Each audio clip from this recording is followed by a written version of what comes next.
natibag ang Senado. The Director Matibag also said you should be held accountable. Your reaction to all this? Okay. Hindi pa naman ako SP, pinag-resign na ako. Buong buhay ko naman ganon eh, di ba? So certain people are called for the job. So even before I took office as Senate President, tinanong ko sa labing-2, bakit ako? Dito armado, mag-coordinate muna kayo. Pumunta kayo, hindi kayo nag-coordinate, hindi ba mag-warning shot? The circumstance is very important. We were on red alert, if I can call it that way. Pilipinas, yung PCTC, pupunta sa korte na local court, bukuhan ng local warrant na Pilipino. Ayun, ba't hindi nila sundan? Kesa napakagulo nito, tapos may siege of Senate pa. Ano bang... Ang conviction ni Bibi Sara, malabo pa sa tubig kanal. Ang conviction ni Bibi Sara dito. 14 lang kung makukuha nila yung 3. Nagagets nyo? 14 lang. Eh, hindi nga pwede kung 14, dapat 16. Yes. Magandang hapon muli sa ating mga kasama. Nandito naman tayo sa Good Goods nagbabalik. At syempre, kung hindi ka pa nakasubscribe, mag-subscribe ka na at hit mo na rin yung bell para lagi kang updated sa ating mga video. At andyan po yung join button. Pindutin mo na kung gusto mo sumali sa ating komunidad. At ang shoutout segment natin, maya-maya, sa dulo ng ating video, rekta na tayo. Hindi matitibag ang Senado. Yan tahas ang sinabi ni Senador Alan Peter Cayetano. Buong tapang na sinagot ng Senate President ang mga panawagang magbitiw siya sa pwesto. Talagang atat na atat ng mga Pagbibitiwin nyo, kung sinong tao ang gumagawa ng mabuti para sa taong bayan, para sa kibubuti ng Estado, ng Senado, pagbibitiwin ng mga ulupong. Diba? Kasunod ng patutsada ng direktor. Ng sino to? Si Matibag. Binigyan din ni Cayetano na napatunayan na ng Senado ng katatagan ito sa mga nakaraang pagsubok at kailanman ay hindi ito matitibag sa ilalim ng pamumuno. Ito lang yung mga bagay-bagay na yan, kung ang punot dulo niyan ay politika, iwas-iwasan nyo na, tigil-tigilan nyo na. Pati kasi mga estado ngayon nadadamay na eh. Sino ho nagkakampi-kampihan? Yung gusto magpabagsak kay BP Sara at natakot sa 2028, yun sila. Ang dami nila. Kaya itong mensahe na to, ito ay tatagos. Tatagos ito doon sa mga gustong mapapabagsak. Buti na lang andito itong Senate President na magaling at may paninindigan. Hindi nila kaya to. Matagal ng panahon naging senador ito, matagal na panahon itong naninindigan kung saan side siya. Sa katotohanan lang tayo. Ano ba ang usapin dito? Pinupolitika nila si BP Sara. Di ba? Ang dami diyan. Andyan yung Budbudsman, andyan yung HDO, andyan itong INB. Ang hirap pag nagsama-sama sila, talagang makikita mo, bakit ba sila pumunta sa Senado? Sa GSIS, para saan? Ang message ko sa NBI, hindi nyo natibag ang Senado. Under Alan Cayetano, hindi nyo natibag ang Senado. So kung sino man, if I continue or may papalit sa akin, okay? Ulitin ko during my watch, hindi nyo natibag ang Senado. The Director Matibag also said you should be held accountable. Your reaction to all this? Okay. Hindi pa naman ako SP, pinag-resign na ako. Buong buhay ko naman ganon eh, di ba? So certain people are called for the job. So even before I took office as Senate President, tinanong ko sa labing-2, bakit ako? And may reason kung bakit ako. Maybe because I was there during the time of crisis. You remember, nung pandemic, nag-break ang Senate, di ba? Ang House, mas marami kami. Gusto nila mag-break kami. Sabi ko, hindi pwede. Kailangan makita nila may gobyerno. Tama. Yan ang maganda. Hindi yung kagaya ng iba dyan. Abstain. Pagdating ng dulo, pupunta rin pala sa minority. Huwag nyo kaming gawing Tsaka may nakikita tayo dito. Kaya naman ito may papakita ako sa inyong mga picture. Kaya siguro talagang bumoto ito itong mama na ito. Kasi meron silang gustong patunayan. Gusto niya ulit maging Senate President. What? Ano ba nagawa mo? Diba? Kaya ito, 1 mig comeback. Question mark pa yan kung mananalo. Maaring manalo kasi andun na sa kanila yung pananakot, sabi ni Aling Ledesma eh. 'Di ba? Kung ikaw ang tatanungin, sino ba ang mas matimbang sa dito? Oh, bigyan mo ng magandang paliwanag. Kasi ito, na kunwari abstain at walang pinanigan, nung siguro na opera na, itong mama na ito, yung taga Mindanao na ito. Nung inopera na, ayun na. Meron siyang boto. Papanig na siya sa minority. Ibig sabihin, kumuha lang ng sipat siya. Siya yung napipinto eh. Siya ngayon yung napipinto na maaaring kumalaban, maaaring inominate as Senate President. Sa ngayon, sa pamumuno at liderato ni Senator Alan Peter Cayetano, maganda ang naging takbo. Marami lang bumabatikos. Bakit? Asar na asar sila kasi hindi nila naaresto si Senador Bato. Paano nyo ma-arrest si Senator Bato? Wala namang kaso. Di ba? Walang kaso. Sinagot nga yan eh. Di ba? Sinagot na yan ni John Vic. Walang kaso. Walang authority. At itong nagmamagaling sa Trilling, hindi natin alam kung ano yung plano niya, ano yung galawan niya. Kaya sabi ni Senator Marcoleta, walang authority si Trilling para saan? Magwagayway ng warrant of arrest kuno ng ICC. Anong ginagawa ni Trillanes? Bakit siya magsaserve? Palagay mo may warrant of arrest. Palagay mo lang. Why is Trillanes the one serving the warrant of arrest? Did you ever ask him? Wala. Nanonood ako sa inyo. Wala man lang nagtanong sa inyo. Yan ang mali ng mga stream media. Pwede mo naman itanong, Sir, bakit nandito ka? At ano ba ang papel mo para citizen arrest ka?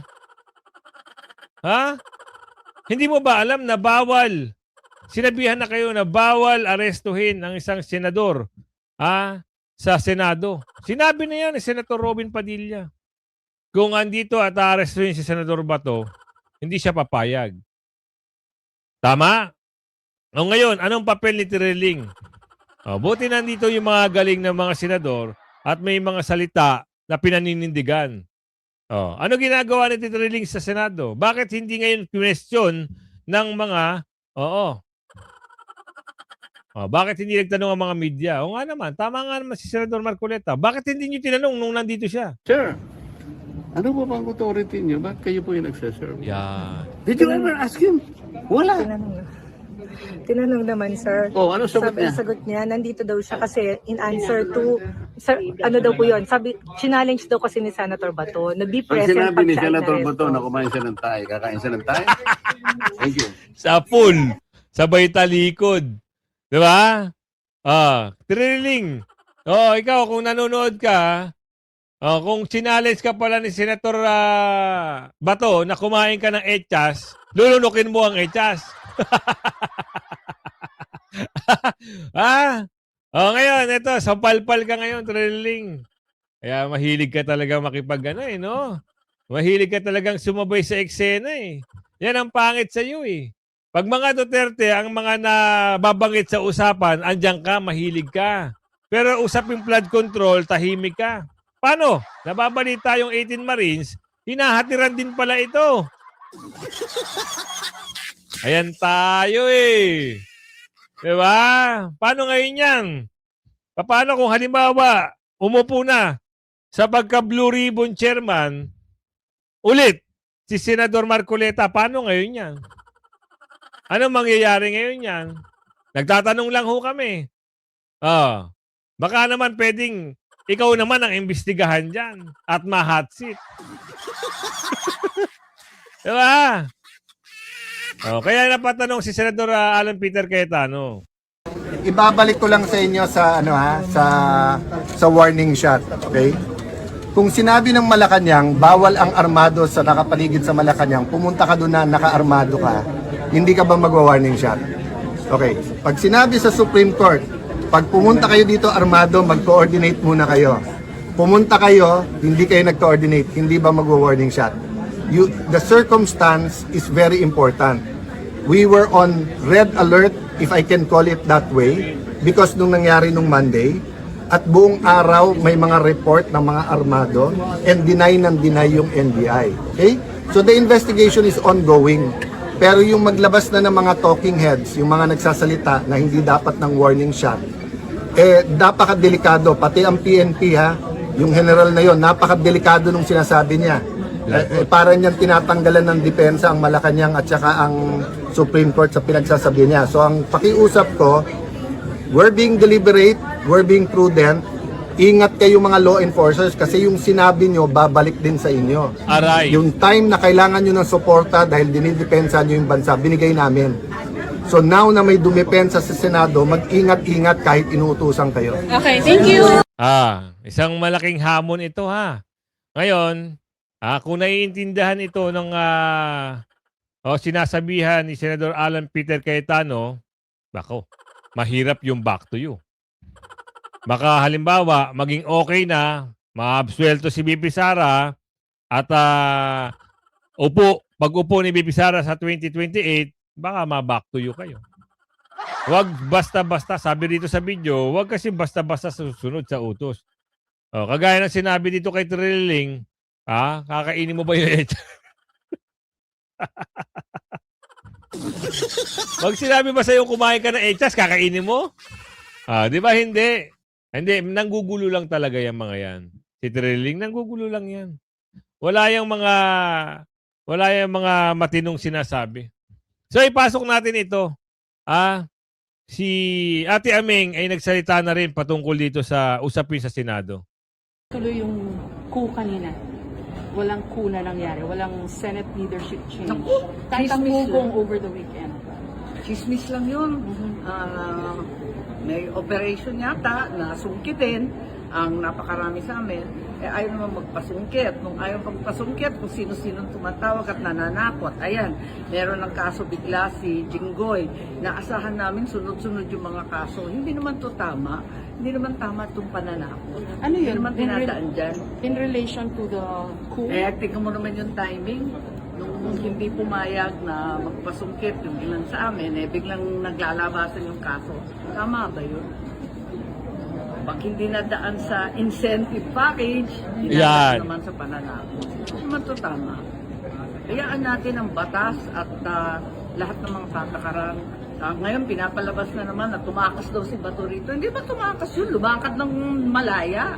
Paano? May 72 hours. Wala namang PRO yung Korte Suprema. Wala namang warrant. Ba't hindi na lang nila sundan ang proseso ng ating batas? Kung may warrant yung ICC, pakita. Yung ICC warrant padala sa Interpol. Yung Interpol tatawagan yung kanilang counterpart dito sa Pilipinas, yung PCTC, pupunta sa korte na local court, buhan ng local warrant na Pilipino. Ayun, ba't hindi nila sundan? Kesa napakagulo nito, tapos may siege of Senate pa. Ano bang klase? Nakakahiya tayo. Okay. Thank you, Senator. Isipin nyo tama naman sinabi ni Senator Amy, ni Ate Aming. Kung may warrant of arrest, dapat sinerve nyo, pinakita nyo. Wala nga may pakita doon ka nga magtataka. Nung pagpasok ni Secretary John Vic Rimulya, sinabi niya kagad, walang aarestuhin. Ibig sabihin, wala siyang natatanggap na warrant of arrest. Bakit galit na galit itong, nadismaya raw ang palasyo sa pagtakas ni Senator Bato. Nakakagulat naman kayo. Paano nyo nasabi na tumakas? Wala nga pagtakas dahil wala naman conviction, walang arrest warrant, at wala kayong may pakitang warrant of arrest. Kasi nakakapagtaka, sabi dito sa balitang ito, ito nagbida-bidahan na naman yung under. Sabi rito, news update, Claire Castro, dismayado si BBM sa nangyaring pagtakas ni Senator Bato mula sa kustodiya ng Senado. Paano nagkaroon? Paano madidismaya? Siya nga nag-utos na walang aarestuhin, walang order. Ito naman si Claire Castro. Ano ba naman? Ate Claring naman. Wag laging ganon. Kasi alam nyo, magiging masalimuot ang mga bagay-bagay pag meron kayong mga binibitawang salita nasalungat naman doon sa sinasabi ng Pangulo. Diba? Kasi sinabi ng Pangulo, walang order, walang arrest warrant, pinaalis niya yung NBI, tapos sasabihin dismayado ngayon. Ano ba talaga, ate? Diba? So ito ngayon merong kumakalat, may issue na naman na parang yung Blue Ribbon Committee ay inagaw daw o hindi raw binigay kay Senador Marcoleta. Walang problema yun. Oo, kung halimbawa kanino ibigay ng majority, walang problema yun. Nandun pa rin yung sa majority. Oo, kasi sa sinasabi nila ay bakit hindi binigay kay Senador Marcoleta? Wala pa namang desisyon O bakit daw binigay kay Cayetano? Paano nyo napatunayan na binigay kay Senator Pia Cayetano? Kung binigay naman yan kay Senator Pia Cayetano, walang problema kasi magkakasama sila sa majority. At magkakaroon pa rin ng investigasyon yan. May imbestigahan at may imbestigahan pa rin kung sino ang pasimuno doon sa flood control mali-maleta. Yun. Kung sasabihin, walang ganun. Nandun na tayo Magawa na naman kayo ng chismis Diba? Ito ang pag-usapan natin ngayon. Kung halimbawa natuloy yung pag-aresto kay Senador Bato, mauulit at mauulit yung illegal na pag-aresto. Yung ginawa nila kay Tatay Digong, pwedeng mangyari at pwedeng maulit. Buti na lang nanindigan yung mga ibang senador na hindi pwedeng arestuhin. Buti na lang magaling yung ibang senador na nagkaroon sila ng parang kinustody nila, Senate custody, parang Senate custody bitawag doon. Parang, doon muna si Senador Bato sa Senado habang hinihintay yung 72 hours kung may darating na warrant of arrest. Eto na. Kung natuloy yon at naaresto, nasa dahig na si Senador Bato. Yan ang papapatunayan ni ni Atty. Sal Panielo sa usaping ito ngayon. Ang mga legal issues, sabi po namin, illegal ang ginawa nila kay Presidente Duterte. Yung warrant of arrest hindi po valid para sa amin. Walang jurisdiction ang international criminal law. Madalit sabi, yung pong sitwasyon ni Presidente Duterte at sitwasyon ni Bato ay parehong-pareho. Ayan na. Sige po. At sa pagsimula, the unexpected and sudden appearance of Senator Ronald Bato de la Rosa at the Senate last Monday, May 11, after a forced absence of 6 months in the upper chamber, following an announcement of Ombudsman Jesus Boying Remulla confirming that the International Criminal Court had a warrant of arrest issued against the senator, tagged as a co-perpetrator in the commission of the crime against humanity case filed against former President Rodrigo Duterte, triggered a bizarre turn of political events. It brought a swift change in the Senate leadership, resulting in the ouster of Senator Vicente Tito Soto III as Senate President and putting Senator Alan Peter Cayetano at the helm. It also paved the way for the National Bureau of Investigation or NBI agents to attempt to enforce the ICC-issued arrest warrant against Senator Bato.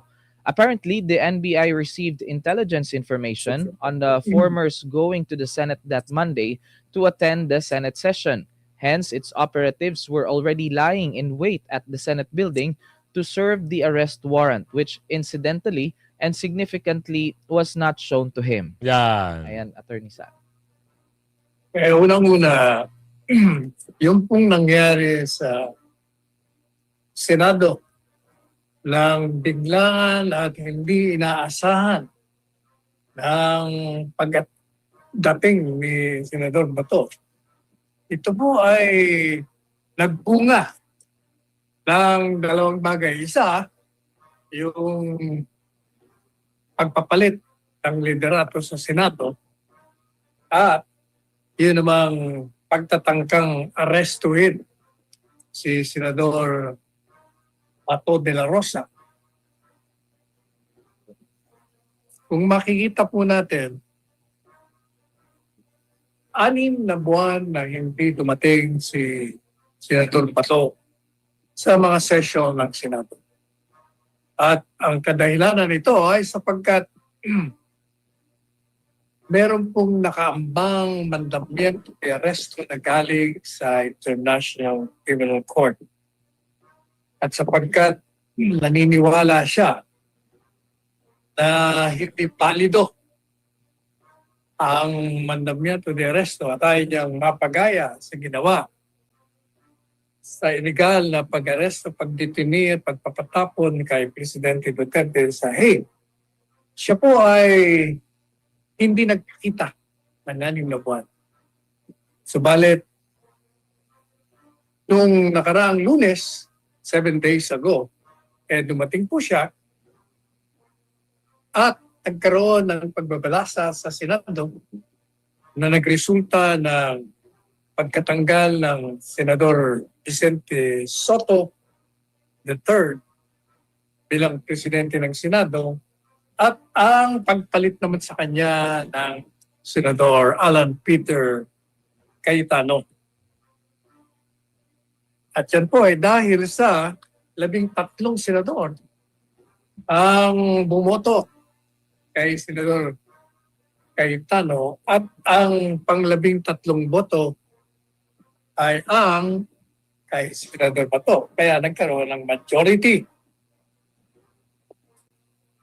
Yung dating minority ay naging majority sapagkat sumali sa kanila, kundi na nagkakamali ay 4 na mga senador. Ayun. Nakita nyo naman kung ano yung naging resulta ng botohan. So, babalik natin yung computan kung paano natin masasabi na malulusaw dito ang impeachment ni Bibi Sara. 11 sila kasi nag-minority na yung dalawa eh. Si The Good One. Si The Good One o The Old One. At itong si Migs. So, lumalabas, 11 sila. So, kung kukunin nila yung 2 o 3, 14 pa lang sila. Kuya Gus, paano mo ba nasasabi na hindi ma-impeach si BP Sara o walang conviction na mangyayari? Pwedeng mangyari kasi dito, anong petsa na ngayon? Mayo? Magkakatapusan. So, Mayo, June, July. Parang nangyari din yan last year. So, na-archive kasi walang walang boto eh. Paano nga walang boto? O sige, explain ko na. 11 sila.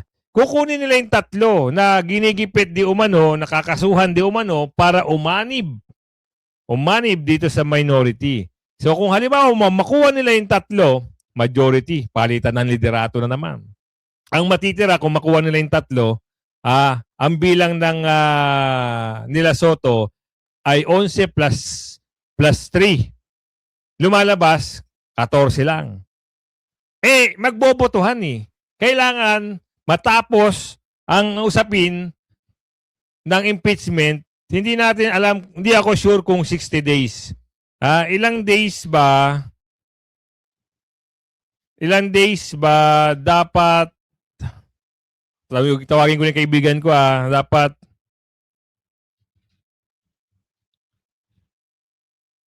ito.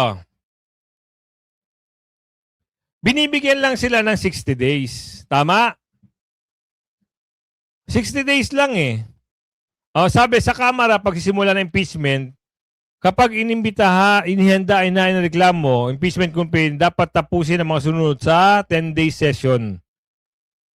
Bibilang 3-day session ang palugit matapos may ilagay sa agenda para i-refer ipasa reklamo sa House. Sa Senado, sa paglilitis, eto na walang nakatakdang araw. Sa Senado, bilang impeachment ko, walang takdang bilang ng araw ayon sa desisyon ng Korte Suprema ang salitang forthwith. Iba to. 1 year ba rule? Hindi, ilang days ang tanong na dapat nilang tapusin ang paglilitis dito sa Senado. Correct nyo lang ako kung halimbawa mali ang parang siguro 60 days, parang ganun din sa Senado, sa Kamara. Kung halimbawa mali naman, di correct nyo na lang po ako. Type nyo sa comment section. Sabihin natin, boboto yung 14, magiging majority ulit. Ang liderato mapupunta na naman sa kanila dito sa grupo ni Tito Sen.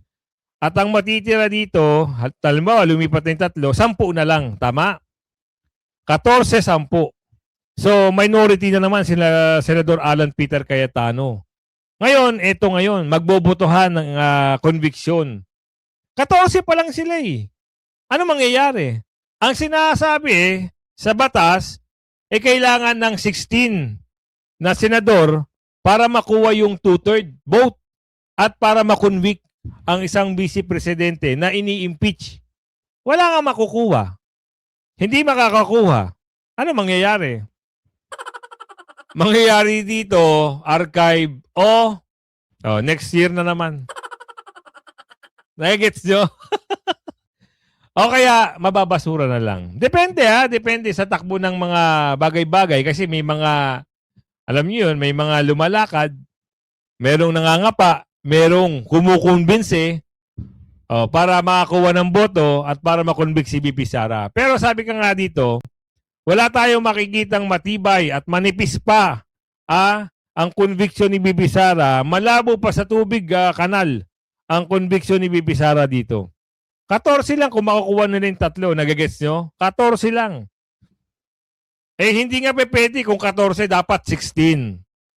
Maggapang-gapang na sila kung sino yung mga... Pero hindi pa tayo sigurado sa 3 kung babaligtad man. Kung hindi man bumaligtad yung 3 at nasasabi, maninindigan kami, kahit gipitin at kasuhan kami. Maninindigan kami. Yung 13 na yon, yung 13 na yon, tapos 11 pa rin sila. O tapos si Senador Bato lumabas kasi wala namang ICC, walang warrant of arrest. Kung meron man, ilabas nyo. Kung lumabas si Senator Bato, 14 pa rin sila. Tapos 2 na lang ang kailangan masundot para mabasura. Nagigets nyo? Sino kaya ang mapipinto at makukuha na 2 para maibasura ang impeachment case ni BP Sara? Kung sakaling pangahawakan nung 3 na hindi kami magpapasakop sa mga durobo. Diba? Doon tayo sa eksena na pag lumabas si Senador Bato, meron namang maghahabol sa kanya para arestuhin. Pero hindi maaresto. Hindi kinukunik-kunik ko lang mga kasama. Kasi pwede na naman lumabas si Senador Bato para makakuha ng boto para ma-dismiss at mabasura ang impeachment ni BP Sara. Kasi nung nakaraan, nung May 13, lumabas si Senador Bato para bumoto. 'Di ba? Para makuha ang liderato ni Senator Alan Peter Cayetano. Pwede niya rin gawin 'yon. Kaso hahabulin na naman siya ng mga durobo. At kapag habol na 'yan, maghahabol din sila. Aarestuhin nyo kung ilabas nyo muna yung warrant of arrest bago nyo ako arestuhin. Alamin natin dito. We speak now to Attorney Jimmy Bondoc, one of Senator Bato's lawyers. Good evening, Attorney. Good evening po, Ms. Ces, Ms. Pauline, and Ms. Sean. So, nasaan po ang inyong kliyente na si Senator Bato? Hindi ko alam. We have repeatedly stated very sincerely and earnestly, no, we do not know, and I think it is intentional on the part of our client, siguro po to safeguard all of us, no, and all of his loved ones. So he has not gotten in touch with you since he left the Senate in the wee hours of the morning of, is it Wednesday? Thursday. Hindi ko sasabihin, siyempre. Thursday po, parang I think the report was 2:30 a.m., which is just about 40, 50 minutes after I left the Senate building. He put you in an awkward position where you were, telling reporters you had just seen him and then he often left. Doesn't that, don't you question your client's actions to have put you in a spot? Awkward is not the word I would use. I think it's just I was just not informed of his strategy, but it also shows that both of us lawyers of Senator Bato really were not. into any conspiracy, no, to take him out of the reach of his accusers. But that said, we do believe that Senator Bato was well within his rights anyway, no, to go wherever he pleases, because again, we have contested the use of the term fugitive, no, because he is not in our Tama. legal interpretation. Tsaka, paano nyo na masasabing fugitive? Ilabas nyo muna yung warrant of arrest para masabi nyo fugitive. At yung fugitive, na-convict na yan at nagtatago sa batas. Walang ganun. Lahat ito mga, binibintang pa lang sa kanya. Tsaka kung halimbawa may warrant of arrest, yung jurisdiction ang pinag-uusapan dito, bulol ka na Kuya Goods. Jurisdiction ang pinag-uusapan dito. Ngayon, may sinasabi sila na, gaya kanina, nadidismaya daw yung Pangulo. Sabi ni Claring. Ikaw nga, Pangulo, nagsabi, wala namang warrant of arrest eh. Walang aarestuhin eh. Tapos madidismaya kayo. Sabi, doon sa post wag ganun. Mukhang ginagawa mo na naman yung dati mong sinabi na, sinabi mo ganito unang araw, sa susunod na araw, papalitan mo na naman. Di ba ganun yung ginawa ng Pangulo? Why isn't he? When it's very clear in the manifestation of the Solicitor General to the Supreme Court that he is evading a legitimate warrant of arrest, which is lawful by virtue of RA 9851, which preceded our signing of the Rome Statute, even if we had withdrawn from the ICC. Ms. Cess, for the enlightenment of everybody, including myself, we have to remember that this is a pending case before the Supreme Court, no? And when they asked for the comment of the OSG, that is precisely what it is. It is a comment. It is their position. It is not a judicial declaration of the legal status of our client. So yun po yung, kumbaga po sa kaso, kami po ay may hinain at yan po ang kanilang sagot.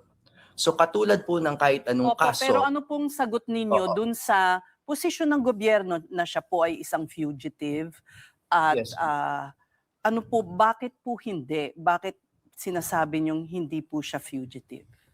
Kasi po kapag tumatakbo po ang isang tao mula sa batas, kailangan po malinaw kung ano po ba yung batas na tinatakbuhan. Yan. Doon na papasok si jurisdiction. Kaya sabi ko nga sa inyo, lagi kayo antabay, ha? At dito muna for the meantime, tatapusin na ating reaction. At dito tayo sa shoutout segment natin. Mula kay Ma'am Damanusan, ng Texas, USA. Shoutout po sa iyo, Ma'am. Lisa Lariete, shoutout po. Laurin Chin, shoutout po sa iyo, Madam. Batubalani, shoutout po.